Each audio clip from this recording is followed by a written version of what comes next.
नमस्कार, बहुत बहुत स्वागत है आपका न्यूज MP 28 पर। मैं हूं धीरज। आज है प्रेस डे, इसलिए सबसे पहले मेरे सभी पत्रकार बड़े भाइयों को सादर नमन। आपके आशीर्वाद के बिना मैं कुछ नहीं, तो साथ ही युवा पत्रकार साथियों को बधाई, क्योंकि आपका सहयोग ही मेरा वजूद है। आप सभी का गाइडेंस ही मेरी हिम्मत है। अगर पत्रकारिता एक यूनिवर्सिटी है, तो मुझे मालूम है कि मैं भी आप सभी के सामने KG1 का स्टूडेंट हूँ। आप सभी की उंगलियां पकड़कर इस स्कूल तक आया हूँ। खुशी हुई जब प्रेस डे पर SDM अतुल सिंह ने लोकतंत्र के चौथे स्तंभ को बधाई दी।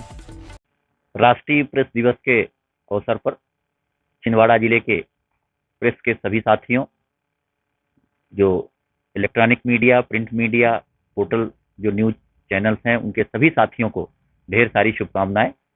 और मैं जिला प्रशासन की ओर से मीडिया बंधुओं से आशा करता हूं कि जिस प्रकार से आपने कोविड-19 जैसे संक्रमण के समय में प्रशासन का सहयोग किया, एक एक सूचनाएं हमारे तक पहुंचाई, उसी तरह जिम्मेदारी से आगे भी प्रशासन का सहयोग करता रहेंगे। चौथे स्तंभ की जो भूमिका है उसके दायित्वों का निर्वहन करेंगे। हम आपको सभी को ढेर सारी शुभकामनाएं देते हैं। प्रेस डे पर वरिष्ठ पत्रकार और स्पिरिचुअल हीलर अशोक चौकसे जी ने पत्रकारिता के जज्बे को सलाम किया। भारतीय प्रेस दिवस पर सारे समाचार पत्रों को, इलेक्ट्रॉनिक मीडिया को, पत्रकार प्रतिनिधियों को, संपादकों को, एडिटरों को और हमारे जितने भी साथी प्रेस जगत से जुड़े हैं, उन सबको कोटि कोटि बधाई, धन्यवाद कि आप अपने जीवन को दांव पे लगाकर भारत की इस भूमि के लिए उन प्रहरियों की तरह, उन सैनिकों की तरह, उन पुलिस जनों की तरह 24 घंटे अपनी सेवाएं देते हैं। मैं आपको सैल्यूट करता हूं। प्रेस डे पर प्रेस क्लब के पूर्व जिलाध्यक्ष वरिष्ठ पत्रकार RS वर्मा जी ने भी शुभकामनाएं दी। अंतर्राष्ट्रीय प्रेस दिवस की हार्दिक शुभकामनाएं।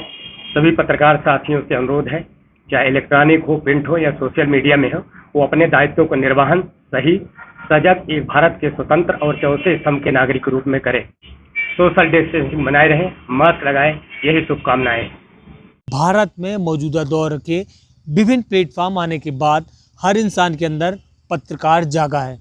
स्मार्टफोन ने हर हाथ को फोटोग्राफर, रिपोर्टर तो बना दिया, लेकिन इस क्रांतिक परिवर्तन ने उन हाथों को बेरोजगारी की कगार पर ला खड़ा किया, जिनकी आजीविका का एकमात्र साधन कैमरा और रिपोर्टिंग थी।